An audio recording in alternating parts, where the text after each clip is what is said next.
Bueno, vamos a ver qué es lo que se viene para Bolivia y para eso tenemos a dos invitados, el señor Andrés Gómez de la Torre, que le damos las buenas tardes, y Fabián Bayas. ¿Cómo están? ¿Qué tal? Hola. Gracias Buenas tardes. por acompañarnos. Bueno, acabamos de ver lo último, que ya se entregó el documento oficial con la renuncia de Evo Morales al Parlamento, y entendemos que lo que viene ahora es como un trámite, ¿no? Esto se eleva primero o de frente va a la Cámara de Senadores para que ahí se pueda... va a la Asamblea Plurinacional. Digamos que lo que se puede interpretar de esta carta de renuncia es que se está formalizando el trámite de lo que ayer ha sido una situación de hecho, porque Evo Morales simplemente plantea una renuncia en términos verbales en una conferencia de prensa, etcétera, pero todo apunta a que él está hoy día ya, o se está formalizando todo este proceso. Ahora, él sigue en este momento en Bolivia. No ha optado por el asilo diplomático, el derecho de asilo. Todo apunta, por las palabras del canciller mexicano Marcelo Ebrard, además que ha hablado en plural, de que hay solicitudes de asilo diplomático en México, bajo el gobierno de Manuel Andrés López Obrador y su partido Morena, que es, digamos, México tiene una posición más de izquierda dentro del color político de América Latina. Pero todavía está, y el hecho es cierto que está en territorio boliviano. También hay indicadores de que eventualmente tendría un interés, y sobre todo la cúpula masista, la cúpula del oficialismo, en trasladarse a la República Argentina. Si Evo Morales sale de la escena política territorial bajo la modalidad de asilo, ya va su propio partido, el MAS, probablemente se debilite mucho, pero la permanencia actual también puede generar más polarización. Dependerá mucho de cómo juega estos días para ver cómo evolucionan los acontecimientos. Sí, bueno, antes de ir con el señor Fabián, tenemos el tuit, vamos a recordar al señor Morales, del ex presidente, en donde dice lo siguiente: claro, después del primer día del golpe cívico, político, policial, es así como lo califica, claro, la policía amotinada reprime con bala para provocar muertos y heridos en el Alto. Mi solidaridad con esas víctimas inocentes, entre ellas una niña, y el heroico pueblo alteño, defensor de la democracia. Bueno, ahí si se trata de regularizar la situación, yo veo que hay una profunda contradicción. ¿Cómo se puede profundizar algo que ellos denominan golpe de Estado?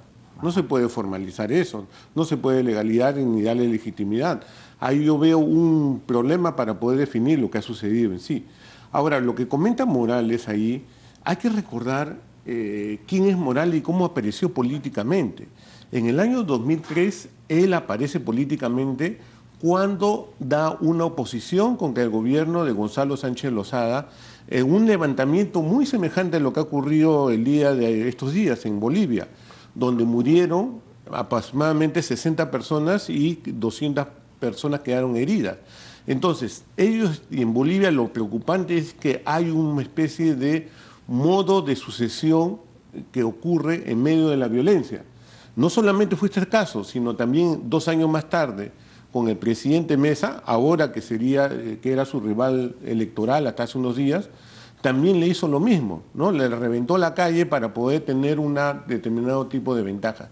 Lo preocupante en Bolivia es que esto se está volviendo como el mecanismo de sucesión política, lo natural, las olas de protestas y toda la violencia que es condenable de todo punto de vista en general. Sí, pero hablando de protestas, Luis Camacho, claro, ha sido además como el líder, ¿no? Dicen, ¿no? Y de hecho así lo acusan como ser el líder de todas estas revueltas y estas protestas, y que en ningún momento quiso reunirse con Mesa, que era supuestamente el que debía de alguna manera liderar esta oposición al fraude electoral.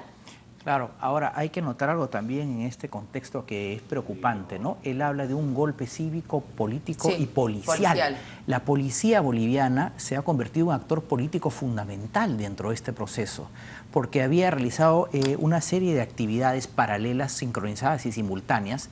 Por ejemplo, esto que se llamó esta suerte de push policial. Esto me parece que ha obedecido a una planificación previa, porque, por ejemplo, había suspendido la seguridad pública a ciertas autoridades gobiernistas en el Poder Ejecutivo para permitir o viabilizar, avanzar la protesta también, ¿no? Y pusiera mucho nerviosismo. Claro. Entonces, si nosotros vemos también algo que es un denominador común en la intensidad de las crisis de Ecuador, de Chile y ahora de Bolivia, es una recuperación de una otra manera de cierto grado de autonomía militar, Yo no creo que haya habido técnicamente hablando un golpe de Estado. Coincido con Fabián que hay una especie de contradicción porque Evo Morales por un lado dice que hay golpe de Estado, pero está haciendo el trámite legislativo, Claro. constitucional, entonces hay una contradicción. Pero lo que sí preocupa es el creciente rol que ha tenido en las policías y en este caso el grado de autonomía y de deliberancia. Lo que podríamos decir es que para llegar a un justo punto medio, es que técnicamente no parece haber habido un golpe de Estado, pero sí es cierto que tanto la Fuerza Armada y especialmente la policía entra a un grado de deliberancia que, de acuerdo a los parámetros constitucionales, bueno, no es lo mejor que la Fuerza Armada entre a deliberar políticamente, y este protagonismo que tiene la policía boliviana en los hechos, y de ahí que viene este concepto de este golpe policial, Sí, ¿no? claro, pero de hecho, a pesar de que estamos en pleno siglo XXI, todavía son deliberantes, o sea, no participan. No es que las Fuerzas Armadas, primero la policía o las Fuerzas Armadas, están ahora en el gobierno, pero No solamente con ese llamado de, señor presidente, mejor renuncie. Claro.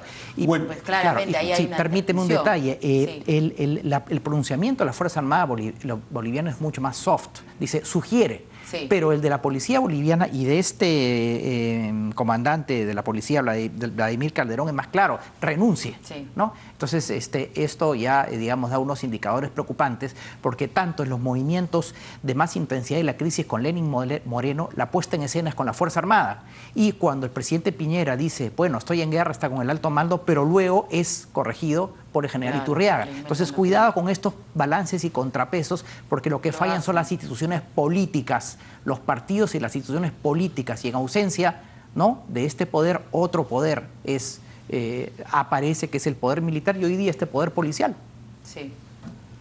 Bueno, pero de todas maneras que ha habido una intervención, ¿cierto? O sea, este llamado a, por favor, renuncie, o le aconsejamos que renuncie, claramente, ¿no? Pero ¿por qué no es un golpe de Estado para ustedes? A ver, yo creo que lo que hizo Morales a través de la responsabilidad que tiene en el fraude, que el estudio de la OEA es bastante lapidario acerca de la existencia de un sistema de cómputo paralelo en el cual ha ido aparentemente, estoy escuchando a algunos especialistas, información hasta Panamá para poder ser procesada.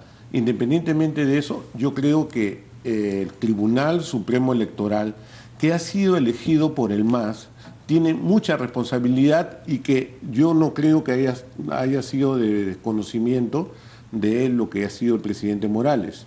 El presidente Morales debe ser juzgado por este hecho, pero debe ser juzgado dentro de los parámetros de la democracia.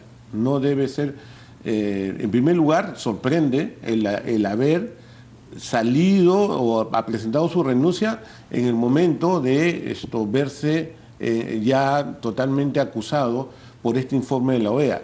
Lo interesante aquí es qué va a hacer la comunidad internacional con respecto a este caso. Así es. ¿Por qué? Porque va a estar muy polarizado la situación. Claro. De hecho, ya hemos visto pronunciamientos de algunos países. Ustedes han mencionado México, hemos visto también Argentina. Claro. ¿No? Hemos visto al señor Correa, al señor Ollanta Humala. ¿Qué va a decir el presidente Martín Vizcarra? ¿No es cierto? Si nos permite, tenemos justo a nuestro compañero Jorge Bayón en una actividad en San Juan del Lurigancho. Estábamos analizando la situación de Bolivia con Andrés Gómez de la Torre y Fabián Bayas, a quienes, bueno, les pedíamos también que nos dijeran qué es lo que se viene ahora en Bolivia. Porque a pesar de que hay algunos llamados de otros lugares de querer luchar para que no se dé este proceso, esta transición, pues es inevitable que va a haber unas nuevas elecciones o una segunda vuelta. ¿Qué es lo que viene?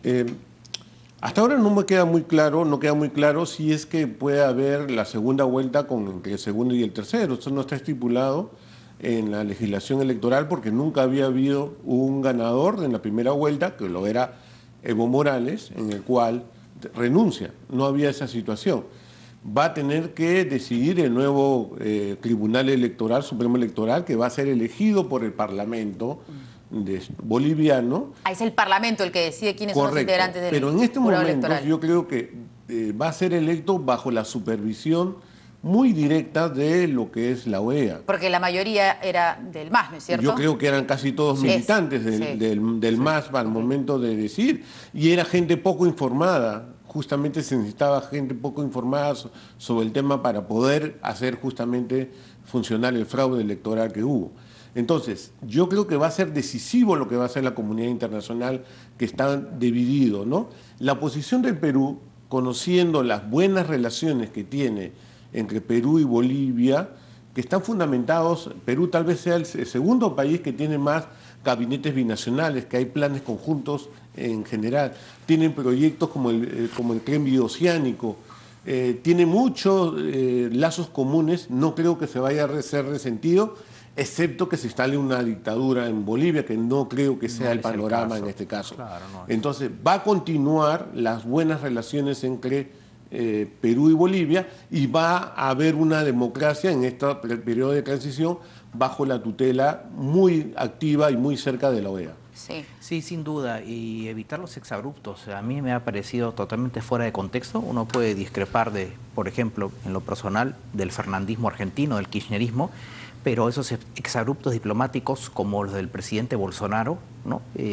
Manifestando que inicialmente que no iba a saludar al presidente electo de Argentina, porque más allá de las antipatías o simpatías de lo que se llama la diplomacia presidencial, están las relaciones de los estados, y que son relaciones complejas. Te acordarás, Fabián, cuánto costó desde el año 80 el binomio Sarney-Alfonsín, presidente brasilero y argentino, en estabilizar y hacer mecanismos de integración y cooperación, porque la densidad de las relaciones bilaterales en América Latina van más allá de simpatías o antipatías personales. Entonces, lo que el Perú tiene que hacer, efectivamente, Fabián lo ha expresado, hay una política muy cercana, independientemente de los regímenes políticos.